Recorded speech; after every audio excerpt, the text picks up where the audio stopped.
आज Doubtnut app download करें। Doubtnut पर अपने सभी गणित, रसायन विज्ञान, भौतिक विज्ञान और जीव विज्ञान के डाउट्स का करो सफाया। बस प्रश्न की फोटो खींचो, एक ही प्रश्न को क्रॉप करो और तुरंत वीडियो सोल्यूशन पाओ। अभी डाउनलोड करें। देखिए बच्चों, सवाल में दिया गया है कि दो विशाल खुले टैंकों ए तथा एफ में समान द्रव भरा हुआ है। ठीक है बच्चों, और एक क्षैतिज पाइप BCD जो कि C पर सकरा है ना, ये कहाँ पर C पर सकड़ा हुआ है। टैंक ए के फंदे में खुलता है तथा एक ऊर्ध्वाधर पाइप E का एक सिरा सकड़े भाग C में खुलता है तथा दूसरा सिरा टैंक F के द्रव में डूबा रहता है ना। ये पूरा का पूरा चित्र आपको दिखाया गया है।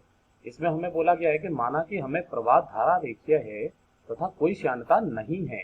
यदि C पर क्षैतिज पाइप के अनुप्रस्थ काट का क्षेत्रफल जो है वो D पर अनुप्रस्थ काट की आधी है तथा यदि D पात्र A में द्रव के स्तर से H1 ऊपर है, ये जो D जो है वो द्रव के स्तर से H1 ऊपर है, तो पाइप E में द्रव की ऊंचाई कितनी होगी, ये H2 बराबर, तो वो हमें देना है H1 के पदों में तक कहां तक चढ़ेगा, वो इस E के अंदर हमें बताना है।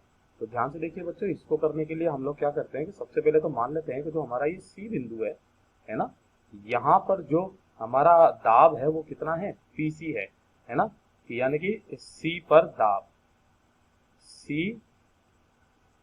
पर दाब हम मान लेते हैं तो कितना है, PC है। ठीक है बच्चों, तब ध्यान से देखिए बच्चों, हम लोग यहाँ पर बर्नौली की प्रमेय से काम ले लेंगे। बर्नौली की प्रमेय है ना, बर्नौली की प्रमेय क्या कहती है, स्थितिज ऊर्जा, दाब ऊर्जा और गतिज ऊर्जा जो होती है, हर एक बिंदु पर इन तीनों का योग क्या होता है, वो समान होता है। तो ध्यान से देखिए, यहाँ पर हम लोग क्या करते हैं कि एक तो D पर और C पर हम लोग क्या कर लेते हैं कि बर्नौली की प्रमेय लगा लेते हैं। तो बर्नौली की प्रमेय लगाइए।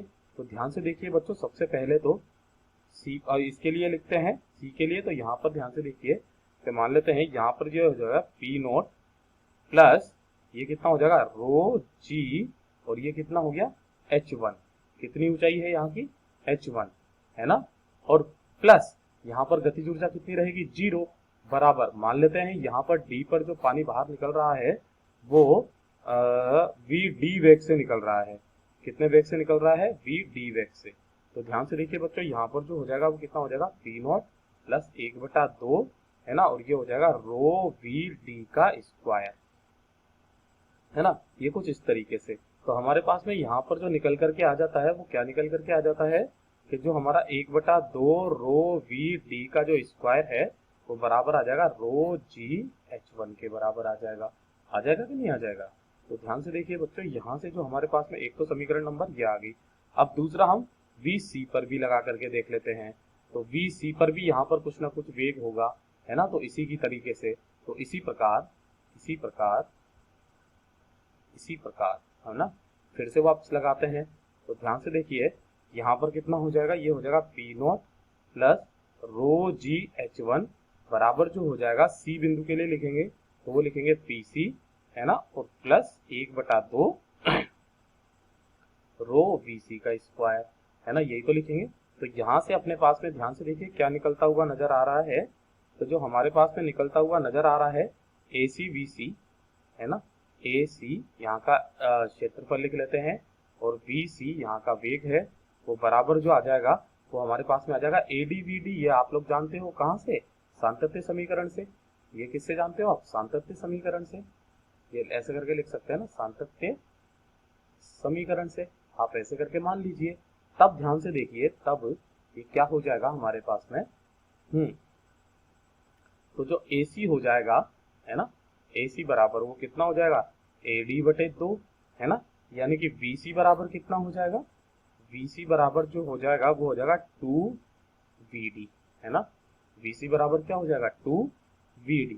तो ध्यान से देखिए बच्चों, जैसे ही आप इसको आगे की तरफ में हल करेंगे आपके पास में सब कुछ मान आ जाएगा।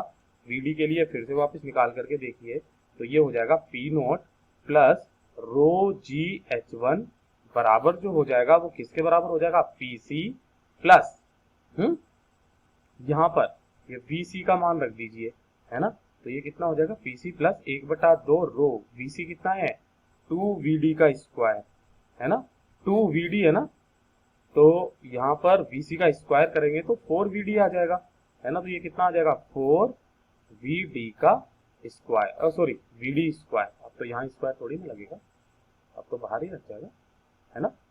4VD का स्क्वायर, है ना। तो ये दो ने दो को मार देंगे तो यहाँ पर 2 रो VD का स्क्वायर आ जाएगा, यानी कि यहाँ पर जो आ जाएगा P0 प्लस रो GH1 बराबर आ जाएगा PC बराबर 2 रो VD का स्क्वायर, है ना। ये आ गया आपके पास में। अब ध्यान से देखिए बच्चों, इसी वाली चीज को हम लोग क्या लिख सकते हैं, इसी वाली चीज को लिख सकते हैं PC बराबर जो हो जाएगा हमारे पास में P0 प्लस रो GH1, है ना, और ये माइनस का चला जाएगा 4 रो GH1, है ना, कुछ इस तरीके से। तो PC का मान ये आ गया। तो यहाँ से अब आपको पता है तो P0 जो हो जाएगा वो कितना हो जाएगा, देखिए ध्यान से, P0 बराबर वो हो जाएगा, सॉरी P0 माइनस ये कितना हो जाएगा, यहाँ से मैं इसको मिटाता हूँ, PC बराबर जो हो जाएगा वो हो जाएगा P0 और माइनस के ये कितना बच जाएगा 3 रो GH1, है ना, ये बच जाएगा। इसको समीकरण नंबर 1 नाम दे दीजिए। चलिए अब आगे करते हैं इसी चीज को। तो हमें तो क्या निकालना है, हमें तो H2 का मान निकालना है ना, सॉरी H2 का मान निकालना है H1 के पदों में।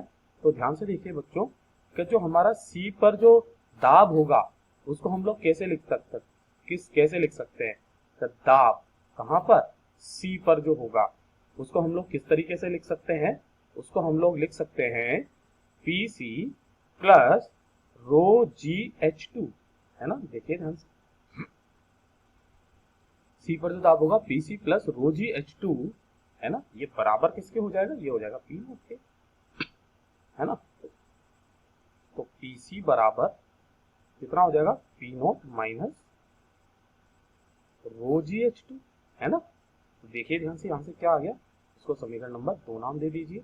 तो समीकरण 1 तथा 2 से ये भी PC बराबर है, ये भी PC बराबर है।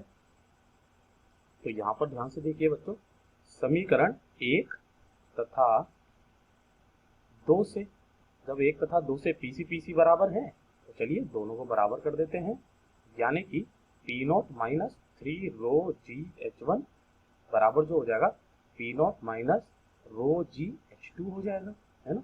देखिए ध्यान से किससे किससे क्या क्या कट रहा है, P0 ने P0 को मार दिया, माइनस माइनस गया, है ना, रो से रो भी गया, G से G भी गया, यानी कि H2 बराबर जो आ गया, है ना, H2 बराबर वो कितना आ गया 3H1, और यही हमारा उत्तर है। कक्षा 6वीं से 12वीं से लेकर नीट, IIT, JEE वो एडवांस के लेवल तक 1 करोड़ से ज्यादा छात्रों का भरोसा। आज ही डाउनलोड करें डाउटनेट ऐप या व्हाट्सएप करें अपने सारे डाउट्स 8400 400 400 पर।